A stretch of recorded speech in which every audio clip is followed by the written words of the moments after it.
នីតិដំណឹងថ្មីសប្បាយចិត្តសូមជូនការទូទាយជោគជតារិស័យសម្រាប់ឆ្នាំទាំង12ប្រចាំខែមិថុនាគឺខែ6ឆ្នាំ2025តាមរយៈនីតិដំណឹងថ្មីសប្បាយចិត្តបានវិលមកជួបអស់លោកនាងកញ្ញាសាជាថ្មីម្ដងទៀតហើយអស់ពីមួយថ្ងៃទៅមួយថ្ងៃពីមួយសប្តាហ៍ទៅមួយសប្តាហ៍នីតិដំណឹងថ្មីសប្បាយចិត្តបានធ្វើឲ្យអស់លោកនាងកញ្ញាមានជំនួសជក់ចិត្តទឹកអារម្មណ៍មកកាន់នីតិរបស់យើងខ្ញុំអស់លោកទាំងក្នុងប្រទេសនិងក្រៅប្រទេសមានសំណុំពរយ៉ាងទទូចអន្ទះសាដោយតម្រែតម្រង់ព្រមទាំងផ្ដល់នៅមតិផ្លាយចម្លែកអារម្មណ៍មកជូននីតិរបស់យើងទី1អស់លោកគ្រប់សតបណៈទាំងខ្សែរាជវង្សក្តីទាំងបទជននានាក្តីគឺជារិះសាមញ្ញក្តីតែងតែចាប់អារម្មណ៍មកគ្រប់កម្មវិធីរបស់យើងខ្ញុំដែលត្រូវបានអត្ថាធិប្បាយទូទាយជោគជតារិស័យជូនដល់អស់លោកនាងកញ្ញាមិនតែប៉ុណ្ណោះនីតិយើងមិនគ្រាន់តែជម្រាបរៀបរាប់ទូទាយជោគជតារិស័យប្រចាំឆ្នាំទាំង12តែមួយមុខដោយផ្អែកទៅលើជំនឿតែប៉ុណ្ណោះនោះទេនីតិយើងបានលើកយកខ្លឹមសារសម្រាប់ជូនដល់អស់លោកនាងកញ្ញាមួយចំនួនដែលត្រូវការចង់បានអំពីពុទ្ធិចំណេះដឹងអំពីនីតិរបស់យើងទាំងផ្នែកវិទ្យាសាស្ត្រទាំងផ្នែកការប្រកបរបរមុខវិជ្ជាជីវៈនៅក្នុងតថៈនៅក្នុងសង្គមក៏នីតិយើងបានជម្រាបជូនដល់អស់លោកនាងកញ្ញាដែរមិនមែនគ្រាន់តែជាការបណ្ដុះបណ្ដាលឲ្យអស់លោកនាងកញ្ញាមានការស្រមើស្រមៃផ្អែកទៅលើមនោនិយមច្រើនហួសហេតុនោះពេកទេក៏ប៉ុន្តែប្រសិនបើប្រទេសជាតិយើងមានតែជំនឿមនោនិយមរូបិយនិយមគឺមានភាពជំនឿដេកដាស់នោះនឹងបណ្ដាលឲ្យប្រទេសជាតិយើងបណ្ដាលឲ្យមានវិនិស្សកម្មខ្លោចផ្សាឬមួយក៏មានភ័យចន្ទ្រៃផ្សេងជាមិនខាន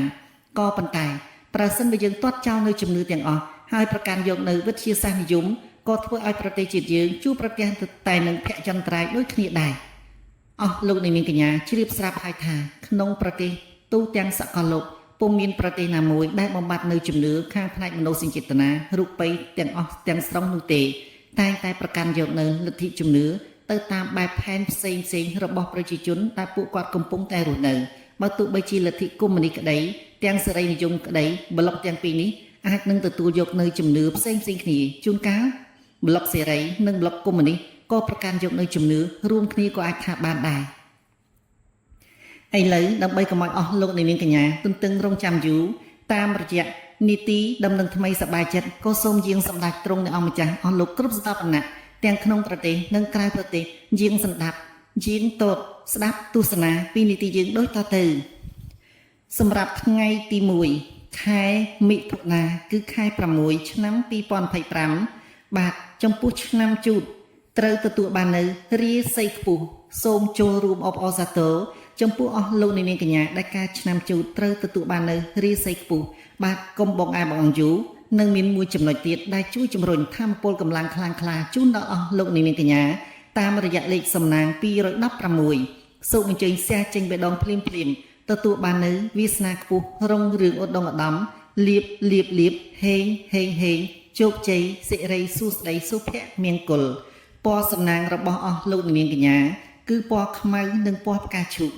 ថ្ងៃហេងគឺថ្ងៃអាទិត្យថ្ងៃហាមគឺថ្ងៃពុធទិសហេងគឺទិសខាងលិចទិសហាមគឺទិសខាងត្បូងម៉ោងលៀបម៉ោងជោគម៉ោងជ័យម៉ោងសិរីសួស្តីរបស់អស់លោកនាងកញ្ញាគឺម៉ោងហេងនោះគឺអស់លោកនាងកញ្ញាអាចធ្វើជំនួបជួបជាមួយអស់លោកអ្នកដែលត្រូវបានប្រស្រ័យទាក់ទងនៅក្នុងមុខរបរឬមួយក៏ធ្វើនៅដំណើរឆ្ពោះទៅរកអ្វីមួយដែលអស់លោកនាងកញ្ញាប្រាថ្នាចង់បាននោះគឺអញ្ជើញធ្វើដំណើរចាកចេញនៅវេលាម៉ោង8:19នាទីឬមួយក៏អស់លោកនាងកញ្ញាកំពុងតែប្រតិបត្តិការធ្វើកិច្ចការនៅទីកន្លែងណាមួយបាទបើទោះបីជាមិនបានចេញដំណើរទៅក្នុងម៉ោង8:19នាទីបាទកំពុងតែធ្វើកិច្ចការនៅក្នុង office ឬមួយក៏ការិយាល័យផ្សេងឬមួយក៏កំពុងបំពេញកាតព្វកិច្ចផ្សេងនោះយ៉ាងណាក៏ដោយក៏ស្រាប់តែម៉ោង8:19នាទីមានសម្លេងទូរស័ព្ទរោឡើងហើយក៏បញ្ជាក់នៅអំពីបាទដំណឹងរីករាយដែលមិននឹកស្មានដល់ជូនចំពោះអស់លោកនាងកញ្ញាដែរបាទបន្តមកទៀតគឺម៉ោង3:33នាទីជាម៉ោងប្រកបដោយអ្នកខត្តរិទ្ធជាទីបំផុតហើយបន្តមកទៀតនោះគឺម៉ោង5:04នាទីពេលថ្ងៃល្ងាចម៉ោង9:09នាទីពេលយប់ម៉ោង11:07នាទីពេលយប់ម៉ោងហាមម៉ោងដែលមានចំណាប់អារម្មណ៍ដែលអស់លោកនាងកញ្ញាតែងតែនិយមយកមកប្រើប្រាស់គឺម៉ោងអិនសា មានន័យថាគឺជាម៉ោងប្រកបទៅដោយឧបវត្តិហេតុផ្សេងម៉ោងនោះគឺម៉ោង 5:23 នាទីពេលព្រឹកម៉ោង 8:02 នាទីពេលព្រឹកម៉ោង 12:19 នាទីពេលជាងពាក់កណ្ដាលថ្ងៃត្រង់ម៉ោង 2:26 នាទីពេលថ្ងៃ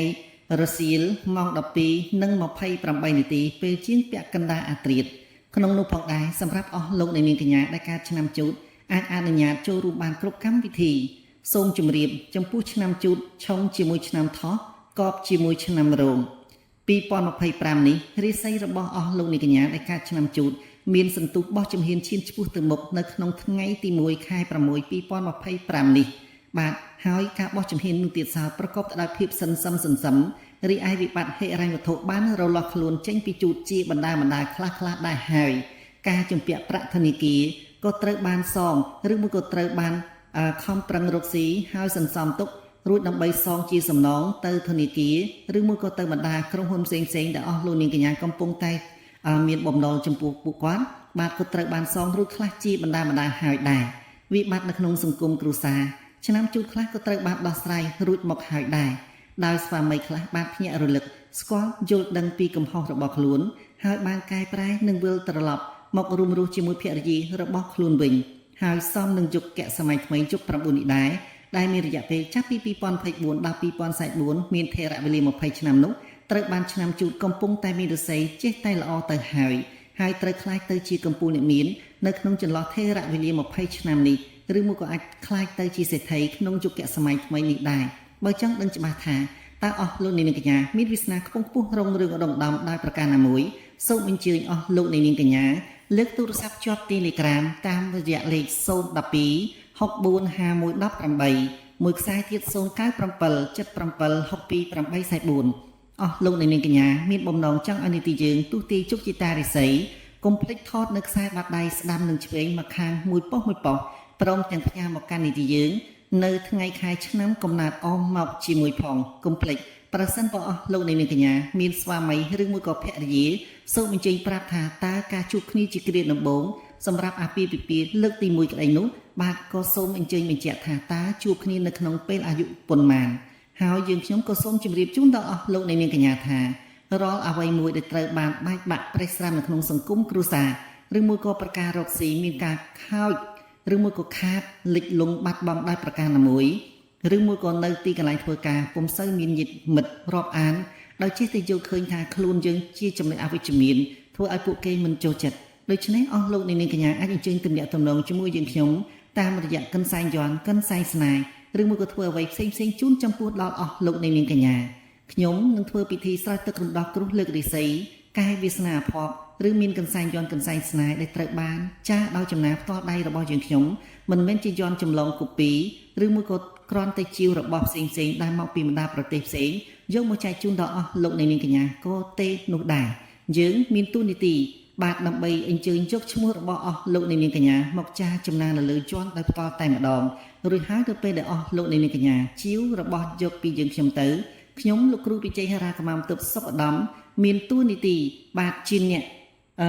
សោតនៅគិថាផ្សេងដើម្បីធ្វើអស់លោកនាងកញ្ញាកាន់តែប្រកបដោយប្រសិទ្ធភាពនិងប្រសិទ្ធផលបាទនៅពេលនេះយើងខ្ញុំសូមបញ្ជាក់ជម្រាបជូនម្ដងទៀតការដែលត្រូវធ្វើជូនដល់អស់លោកនាងកញ្ញាដោយបានជម្រាបនឹងការទូទាយយើងមិនអាចនឹងទទួលបាននៅកំណល់ពីអស់លោកនាងកញ្ញាគឺយើងមិនអាចទទួលបានយើងមិនអាចទូទាយជូនដល់អស់លោកនាងកញ្ញាបានទេមានន័យថាការដែលត្រូវធ្វើអ្វីមួយលុះត្រាតែអស់លោកនាងកញ្ញាជូនជាកំណល់ដល់នីតិរបស់យើងខ្ញុំដើម្បីជាទំនៀមសម្រាប់អស់លោក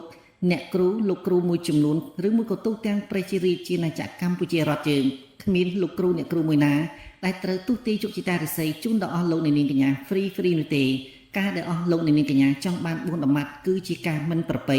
គ្មានបានប្រយោជន៍អ្វីទាំងអស់កុំភ្លេចគ្រូទាយម្ដាយថាបាទនៅពេលនេះខ្ញុំបានលោកគ្រូវិជ័យហារាកម្មទិបសុខឧត្តមក៏បានវិលមកដល់ទីបញ្ចប់មុននឹងជម្រាបលាក៏សូមប្រសិទ្ធិពរជ័យថ្វាយជូនដល់សម្ដេចទ្រង់អ្នកអង្គម្ចាស់អស់លោកគ្រប់ស្រះវណ្ណៈទាំងក្នុងប្រទេសនិងក្រៅប្រទេសសូមជួបប្រទះតែនឹងសុខភាពល្អជាចម្បងប្រាថ្នាអ្វីបានសម្រេចទៅសេចក្តីបំណងប៉ងប្រាថ្នាមិនតែប៉ុណ្ណោះសូមអស់លោកនាងកញ្ញាបាទប្រឹងប្រែងខិតខំមេឃងងឹតគង់តែភ្លឺជីវិតជួបទុកគង់តែរសាយចូលកុំអស់សង្ឃឹមក្នុងដំណើរជីវិត មានជីវិតមានដង្ហើមត្រូវតែមានក្តីសង្ឃឹមស្នាមញញឹមរបស់អស់លោកនាងកញ្ញាគឺជាប្រភពធម៌ពលកុំភ្លេចញញឹមកុំភ្លេចសង្ឃឹមហើយញញឹមសង្ឃឹមជួបគ្នានៅពេលខាងមុខទៀតក្រោមការបាទជំរាបអត្ថាធិប្បាយតាមរយៈខ្ញុំលោកគ្រូវិជ័យហារាកម្មាទប់សុខឧត្តមមិនអាចបំភ្លេចអស់លោកនាងកញ្ញាទាំងក្នុងប្រទេសនិងក្រៅប្រទេសជាពិសេសខ្ញុំលោកគ្រូវិជ័យហារាកម្មាទប់សុខឧត្តមបាទក៏សូមប្រសិទ្ធពរជ័យជូនដល់ពុកម៉ែពូមីងអ៊ំបងប្អូននៅតាមនិគមនិយមជនបទដែលតែងតែមានការកោតសរសើរមកកាន់នីតិរបស់យើងខ្ញុំដោយពួកអស់លោកមួយចំនួនមានការសប្បាយចិត្តហើយក៏ចង់សន្ទនាជាមួយយើងខ្ញុំថាយើងខ្ញុំមានសម្ដីផ្អែមពីរោះមានទឹកដមសម្លេងដែលធ្វើអស់លោកនាងកញ្ញាជួនកាលស្ដាប់នីតិរបស់យើងខ្ញុំលួចសម្រក់ទឹកភ្នែកតែម្នាក់ឯងជួនកាលកំពុងតែយំមានក្តីសង្ឃឹមដែលបានទទួលនៅអត្ថន័យខ្លឹមសារពីនីតិរបស់យើងជូនពរដល់មិត្តយុទ្ធជនដែលកំពុងការពារនៅតាមបន្ទាត់ខ្សែព្រំដែនកម្ពុជាជាមួយនឹងបណ្ដាប្រទេសផ្សេងៗសូមមិត្តយុទ្ធមិត្តទាំងអស់ជួបប្រទះតែនឹងសុខភាពល្អជាចម្បងមានវាសនាខ្ពង់ខ្ពស់រងរឿងឧត្តមដាំភរិយាឬមួយក៏ក្រុមគ្រួសាររបស់អ្នកកំពុងតែចាំអ្នកនៅពេលដែលវិលត្រឡប់ជួបជុំក្រុមគ្រួសារវិញមានក្តីសង្ឃឹមមានជំនឿច្បាស់លាស់អស់លោកទាំងអស់គ្នាប្រកាសជាជួបប្រទះតែនឹងបាទជីវិតពោពេញទៅដោយសុភមង្គលនៅពេលនេះខ្ញុំបាទលោកគ្រូវិជ័យហារាកម្មាទប់សុខឧត្តមសូមជម្រាបលាសូមអរគុណ